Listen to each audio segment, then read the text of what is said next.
A new twist in the Madeleine McCann case has taken the world by surprise. A girl appeared claiming to be Madeleine herself, who has been missing for over a decade. But is this true? Or are we facing another mystery within this already dark case? Today, we will analyze the facts and understand the impact of this revelation.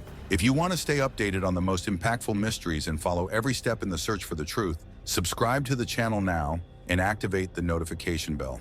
Every detail matters, and you won't want to miss the next one. Can you imagine the impact of this? After so many years, someone emerges saying they are Madeleine McCann. It's not just a theory or a guess. It's a young woman in the flesh, claiming to have proof that she is the girl who disappeared in 2007. And if this is true, what does it mean for everything we thought we knew so far? Julia Faustina's story begins intriguingly. She grew up in Poland but says she never felt connected to the family she lived with. According to her, there are gaps in her childhood that cannot be explained, as well as inconsistencies in the documents she received. It was only after she began seeking answers on her own that she found something that changed everything: the famous photo of Madeleine McCann with the distinctive mark on her right iris. By comparing this image with her own features, Julia became convinced that she could be the missing girl. From there, Julia began sharing her suspicions online: side-by-side photos, accounts of childhood flashbacks, disconnected memories. All of this quickly attracted attention, making headlines and dividing opinions. While some believe it's just a coincidence or a desperate attempt to gain attention, others believe she might be telling the truth. What makes it even more interesting is that the McCann family themselves have not dismissed the possibility. They are in contact with Julia and have agreed to conduct a DNA test to confirm or refute her story. But here is where the complication begins. The Madeleine McCann case has always been surrounded by false leads and people claiming to know the truth. What makes Julia different? Well, what stands out are the details she has brought forward. Julia not only compared her appearance to Madeleine's, she also highlighted similarities in specific body marks and even mentioned that her supposed kidnapping might have occurred under circumstances similar to those described in 2007. Authorities, however, remain cautious. So far, there is no concrete evidence linking Julia directly to Madeleine's disappearance.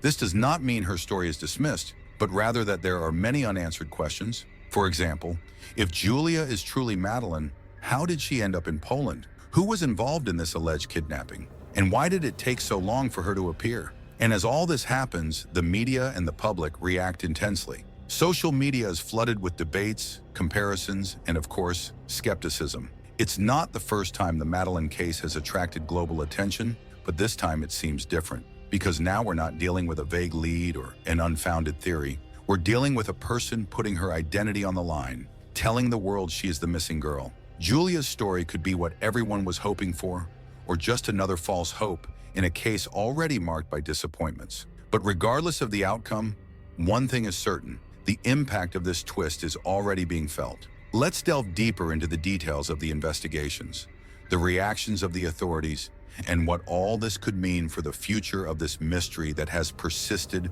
for over a decade.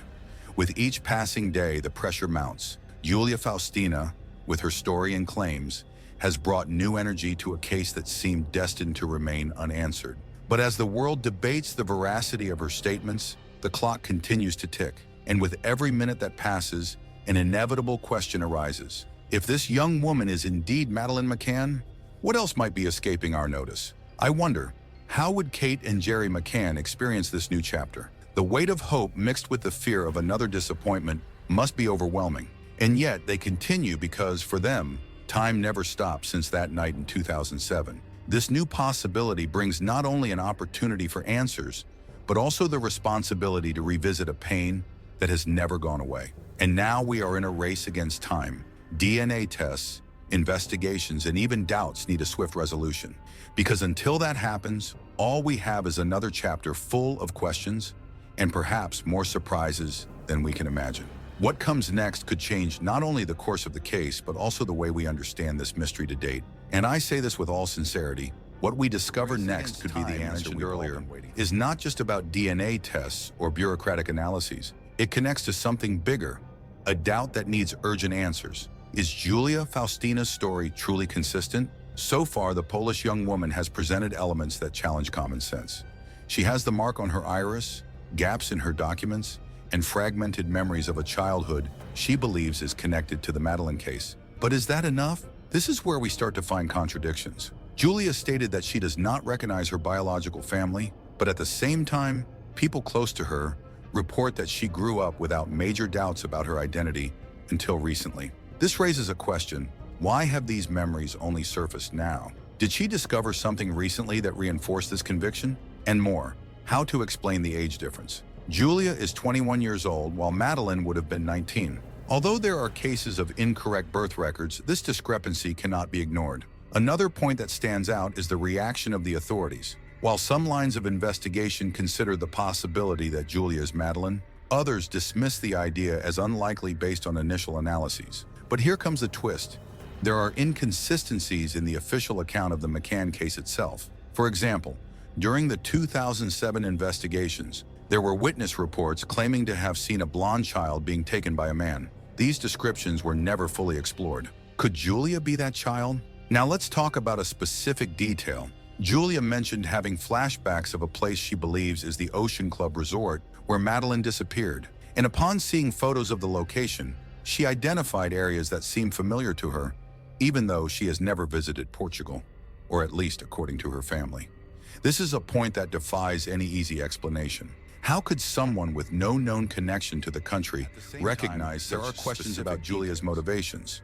Some people accuse the young woman of seeking attention, especially for using social media to share her claims. But, on second thought, who would make such a controversial statement, risking their own credibility without believing there is something true in their story? That's where the situation becomes even more complex. And then we have the reaction of the McCann family. Although they have already faced false leads and empty promises in the past, the fact that they are willing to take a DNA test shows that, for them, it's worth considering this possibility. And if Madeleine's own parents believe it deserves a deeper investigation, who are we to ignore what Julia is saying? But there is still a crucial gap. If Julia is truly Madeleine, why didn't anyone recognize her before? How did she manage to stay off the radar for so long, especially in a case that received worldwide attention? The answer to this question might lie in the very complexity of the disappearance, which has always been marked by confusing clues, contradictory reports, and an investigative system that, at various times, has fallen short. So where does this leave us? We are faced with a mystery that, with each new piece, seems to deepen even further. Is Julia who she says she is? Or is this story just another page in a case full of twists and turns? Julia Faustina's case reminded me of another mystery that, for years, seemed impossible to solve: the disappearance of Stephen Stainer. Stephen was taken from his family as a child and lived under a new identity for 7 years until a simple detail, the courage to escape and tell his story, unveiled everything.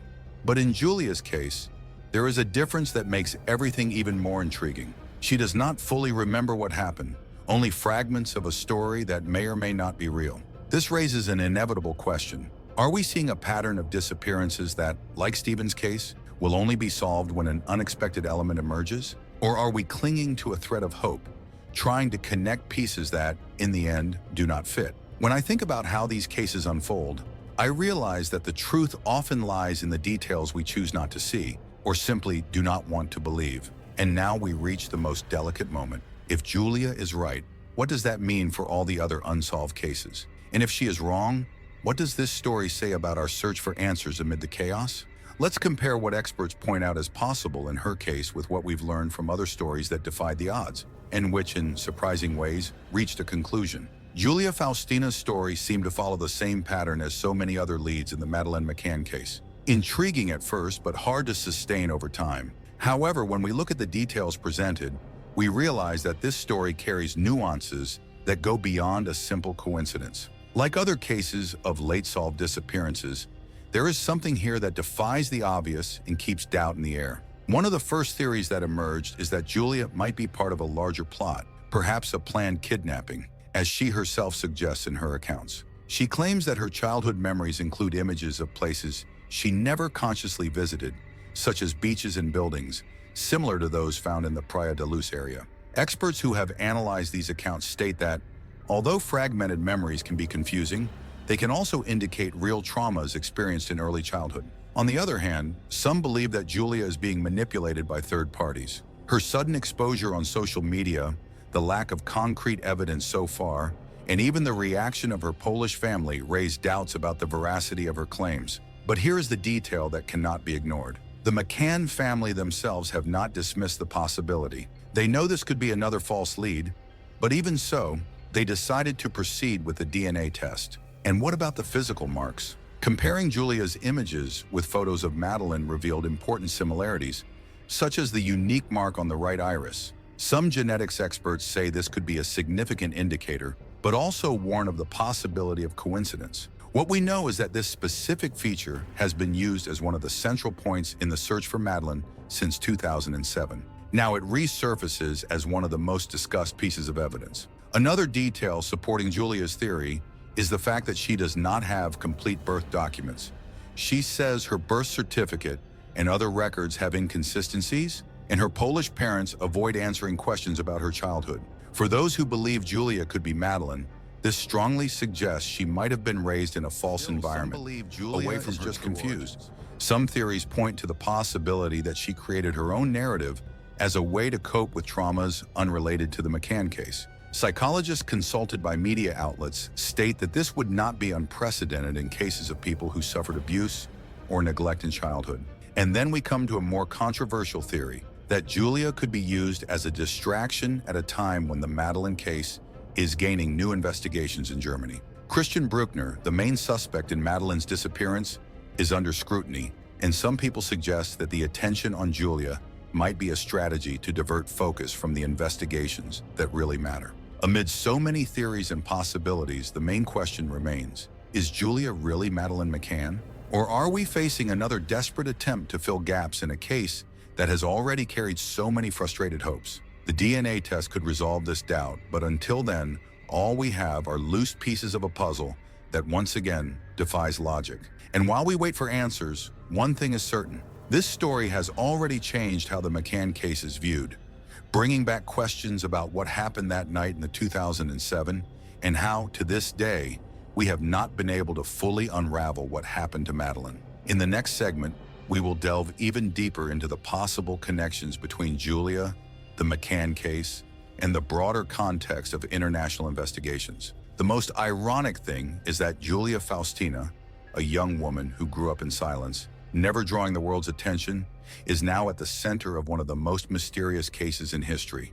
For years, the answers seemed unattainable, hidden in places no one thought to look. But suddenly, someone emerges saying that the key to everything has always been in the form of a fragmented memory, and perhaps in the gaze of a girl the world never saw before. And what really makes me reflect is how this story defies logic. Everything we know, everything that has been investigated, pointed to Madeleine as a victim lost under impossible circumstances. But now, there is a chance that she survived, that she was hidden in plain sight while the case went in circles for years. It's as if the very efforts to solve this mystery somehow contributed to keeping the truth hidden. But there is one question I can't get out of my head. What if this new twist leads nowhere? If once again, we are faced with a clue that only serves to increase the mystery? Let's dive even deeper, analyzing what we know so far and what might come to light at any moment. Because after all, in stories like this, the unexpected is always the next step. The truth, as they say, is often right in front of us, but no one notices it until it's too late. And in Julia Faustina's case, the irony is overwhelming. For years, investigators, journalists, and even the public have followed every lead in the Madeleine McCann case with obsessive attention, but the possibility that she was alive, hidden in plain sight, seemed too unlikely to be real. So how did we get here? It was an almost forgotten detail that shed new light on the story. Julia, amidst her disconnected memories, mentioned something specific: a room with floral curtains, a low light she described as greenish, and the feeling of being locked up, but without understanding why. In a recent investigation, researchers compared this account with descriptions made by witnesses at the time of Madeleine's disappearance. What they discovered was disturbing. A property in Lagos, Portugal, near Praia da Luz, was rented by a man with a shady background, a property that had never been directly linked to the case. Julia's descriptions match this place in an almost eerie way. But here's the point that turns everything upside down. This property was superficially investigated at the time, but since no direct link to Madeleine was found, it was dismissed. Now, with Julia claiming that her memories connect to this location, it is under review again. And this leads us to a revelation no one expected. Phone records, which were recently reviewed, show that Christian Bruckner, the main suspect in the McCann case, was in the area on several dates coinciding with the rental of this property. This connection between Julia, Bruckner, and the property is what completely changes the narrative. It's no longer just a young woman with fragmented memories, but a possible survivor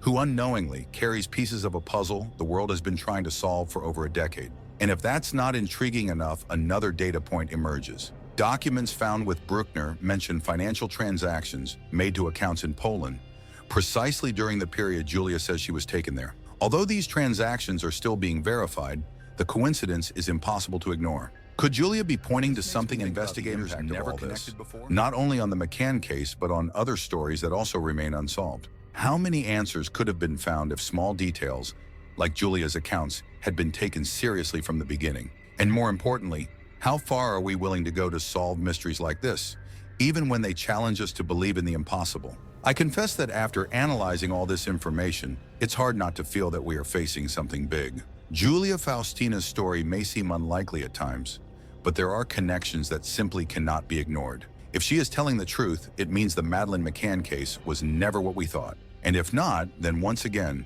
we are facing how much this story affects all of us. But in my opinion, the seriousness with which the McCann family is handling this makes me believe there is more truth here than many would like to admit. What worries me is what comes next. And if the DNA test confirms that Julia is not Madeleine, will this bring more doubts than answers? Or worse, will we continue in a cycle of frustrated hopes? I believe that each step of this investigation brings us closer to something bigger, even if we still don't know exactly what it is. The important thing is to keep searching, because giving up will never be an option. Now, I want to hear from you. If you've watched this far, comment through "I am a hunter of answers" to show me that you are as invested in this story as I am. And don't forget to subscribe to the channel and activate the notification bell. There are many more mysteries and twists to come. In the next video, we will bring a case that could completely change how we understand disappearances like this one. Click now to watch, because you won't want to miss this new revelation. Oh, and if you have suggestions for other cases for us to investigate, leave them in the comments. Your idea could be the topic of the next video.